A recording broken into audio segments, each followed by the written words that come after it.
मुझे लगता है YouTube and Telegram best source है। तो सर सबसे पहले स्वागत है हमारे YouTube channel. Thank you so much. तो सर पहले अपने बारे में बताइए, आपका नाम, आपका एजुकेशन बैकग्राउंड। मेरा नाम सुखवीर बिश्नोई है, मैं बीकानेर से हूँ और मैंने बनारस हिंदू यूनिवर्सिटी से जर्मन ऑनर्स में ग्रेजुएशन की है। तो ये आपका अटैम्प्ट कौन सा था? ये थर्ड अटैम्प्ट था मेरा और फर्स्ट मेंस और फर्स्ट इंटरव्यू। जैसे आपकी इंटरव्यू हुई, इंटरव्यू के जैसे आप पैनल के बोर्ड पास पहुँचे, क्या क्या डॉक्यूमेंट की ज़रूरत थी वहाँ पे? क्या क्या डॉक्यूमेंट वहाँ पे लिखे? नहीं, यहाँ पे काफ़ी डॉक्यूमेंट बेसिक होते हैं, ग्रेजुएशन के, 10th के, और अगर आपने कोई कैटेगरी से आते हैं तो वो बेसिक है। डॉक्यूमेंट के लिए वो अच्छे से फैसिलेट करते हैं, आपको पहले से बता भी देते हैं और यहाँ भी कोर्डियल है, ये लोग एफिडेविट लगवा लेते हैं। अगर आपके पास कोई है भी नहीं तो ये पैनिक करने की ज़रूरत है नहीं इसमें। क्या क्या फेस करना पड़ता है इंटरव्यू पैनल तक पहुँचने के लिए, गेट से एंट्री?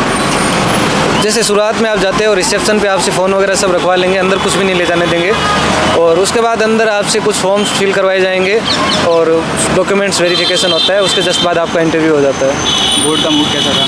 बहुत ज़्यादा अच्छे थे, बहुत ज़्यादा चिल थे, फ़नी थे, कॉर्डियल थे। मतलब उनका मोटिव ये था कि आपको पहले कंफर्ट कर दें ताकि आप जान सके कि आपकी रियल पर्सनैलिटी क्या है। जैसे आप बंदा पहले से नर्वस है तो उनको पता क्या चलेगा रियल पर्सनैलिटी क्या है, तो आराम से शांत करते हैं कि आप अच्छे से बैठे हो। फिर शुरुआत के क्वेश्चन होते हैं, बहुत ईजी होते हैं ताकि कंफर्टेबल हो जाए बंदा, फिर वो टेस्ट लेना शुरू करते हैं अच्छे से। क्वेश्चन की स्टार्टिंग कहाँ से हुई थी? किस क्वेश्चन को सबसे पहले आपसे पूछा गया? यार शुरू में मेरे से ग्रेजुएशन के बारे में पूछा गया था, उसके बाद PSIR ऑप्शनल था तो 1-2 मेंबर ने उस पर पूछा, मेरी हॉबीज़ पे भी क्वेश्चन पूछे गए, और भी मेरी एंट्रीज थी लीडरशिप के बारे में, उन पे पूछा गया, और फिर से PSIR जर्मन इन सब के बारे में पूछा गया। ओवरऑल सब के क्वेश्चंस वर्सेटाइल थे। डेप्थ से कोई क्वेश्चन पूछा गया? बहुत सारे डेप्थ से ही होता है। अगर आप डेप्थ से किस टाइप के क्वेश्चन पूछे जा रहे थे? डेप्थ से ना हॉबी से भी पूछे गए, लीडरशिप का एक सेक्शन होता है वहाँ से भी पूछे गए, मेरी ग्रेजुएशन से भी पूछे गए, एंड स्पेशली एग्रीकल्चर से भी मेरे से खूब पूछा गया, and apart from that BHU से पूछा गया मेरे से। BHU से मैंने एक चीज़ नोटिस की है कि बहुत ही यूनिक क्वेश्चंस पूछे जाते हैं यहाँ भी, मॉक में भी। तो BHU अगर कोई भरता है तो उसको बनारस हिंदू यूनिवर्सिटी को बहुत डेप्थ में तैयार करना चाहिए। जैसे मेरे से ये पूछा गया कि BHU का किसी एक देश से कनेक्शन है कुछ, मतलब ये बेसिक है, ज़रूरी नहीं कि ऐसे ही पूछते हैं, ये बस एक क्वेश्चन था, इसको लेके परेशान नहीं होना है। क्वेश्चन ये था कि जैसे BHU है उसका एक कनेक्शन है किसी कंट्री से, क्या है? तो मैंने बोला सर एनी बेसेंट एक रिलेशन है, पर उन्होंने कहा कि इसका नेपाली स्टडीज़ का एक डिपार्टमेंट हुआ करता था इंटर कंट्री प्रोग्राम करके, तो वो एक चीज़ थी जो उन्होंने खुद बता भी दी मुझे। तो BHU से ऐसा पूछा गया। और नेक्स्ट और कोई क्वेश्चन जो आप रिकॉल कर पा रहे हो? नहीं, खूब सारे हैं, वो तो आधे घंटे का है। जैसे आपके आसपास के एनवायरनमेंट से कोई क्वेश्चन लिया था? यही पूछा था, इसके धौलपुर भवन के सामने बीकानेर हाउस है, तो इसके बारे में क्वेश्चन पूछा था कि कितना बंदा अवेयर है। मुझे नहीं पता था, मैंने मना कर दिया, मतलब सिंपल चीज़ है, नहीं पता बोल तो नहीं आता। तो ये आपकी इंटरव्यू तक की जर्नी कितने साल तक की रही है? कितने साल से आप इस जर्नी में? यार 2019 से हो गए, 4 साल हो गए। 4 साल। आपकी प्रिपरेशन की क्या टाइम टेबल था? प्रिपरेशन किस टाइप से करते थे? कुछ नहीं यार, जितना पढ़ पाओ उतना पढ़ लो, घंटों के हिसाब से मत चलो, सिलेबस के हिसाब से चलो कि इतना कवर करना है, उतना कवर कर पाओ तो अच्छा है। ये मत सोचो कि मैं 8 घंटे पढ़ना है, 8 घंटे पढ़ूंगा, ये सोचो कि इतना कवर करना है, तो वो स्ट्रेटजी ज़्यादा ठीक थी मेरे लिए। कितना काफ़ी। अब ये फिल्म्स आ रहा है 2024 का, तो इसके कैसे तैयारी करें जो कि फिल्म्स एकदम परफेक्ट हो जाए? यार मिनिमम रिसोर्सेज मैक्सिमम रिवीजन, यही मैं बोल रहा हूँ और यही करना चाहिए मेरे हिसाब से। और आंसर राइटिंग कब से स्टार्ट कर देनी चाहिए? एक्चुअली ये सबसे कॉमन क्वेश्चन रहता है। कॉमन ये इसका ना सिंपल आंसर ये है कि डे 1 से आंसर राइटिंग करने का मतलब नहीं है। आपके पास इनफ नॉलेज होना चाहिए, इनफ कंटेंट होना चाहिए, जो कि आप जैसे कि प्रिपरेशन में अच्छे से आ चुके हो डिसिप्लिन से, तो उसके 3-4 महीने बाद आपका एक सब्जेक्ट तो कंप्लीट हो ही जाता है। तो 3-4 महीने तो मिनिमम लेने चाहिए, उसके बाद शुरू करना चाहिए। डे 1 से कोई आंसर राइटिंग नहीं होती, नॉलेज ही नहीं है, कंटेंट ही नहीं है, क्या लिखोगे? मूर्ख बनाते हैं ना खुद को फालतू, उस टाइप की बात नहीं यार। जितना नॉलेज डाइवर्स रख सकते हो उतना रखो, और रिवीजन जितना ज़्यादा कर सकते हो करो, और सबसे बड़ी बात खूब सारे टेस्ट लगाओ, और सिर्फ टेस्ट मत लगाओ, साथ में उनका एनालाइज करो। सर ऑप्शनल क्या था आपका? PSIR political science. अच्छा, जो मीडियम बोला है तो इंग्लिश मीडियम से आया था। इंग्लिश में। अच्छा, इंग्लिश मीडियम का आपका कौन सा अटेम्प्ट रहा सर आपका? Third attempt. तो इसके थर्ड अटेम्प्ट है, तो क्या अनुभव रहा इस बार का आपका? जैसे कि अच्छा है, पढ़ते रहो करते रहो, अगर तुम कॉन्फिडेंट हो तो कहीं पहुंच जाओगे, मुझे ऐसा लगता है। जी।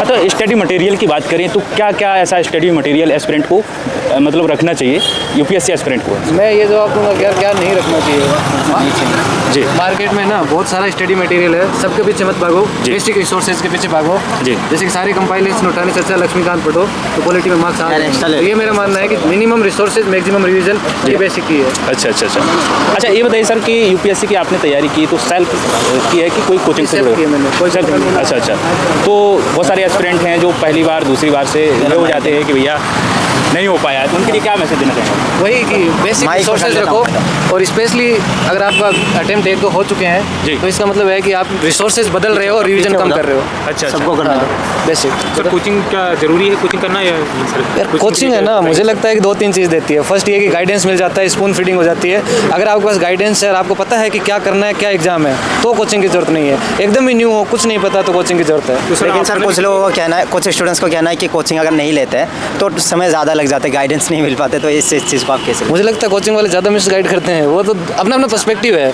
अगर आपको पता है, यही मैं कह रहा हूँ, अगर पता है तो टाइम नहीं लगता। मेरा सेल्फ स्टडी से गया था। हाँ, तो तीनों अटेम्प्ट में ऐसा ही था। प्रीलिम्स 1-2 नंबर से रह रहा था। तो यही है कि अगर आपको पता है तो आप अच्छा कर जाओगे, नहीं पता है तो गाइडेंस के लिए ज़रूरी है। तो सेल्फ स्टडी अगर कोई करे तो कैसे शुरुआत करे, शुरुआत से क्या पढ़े वो?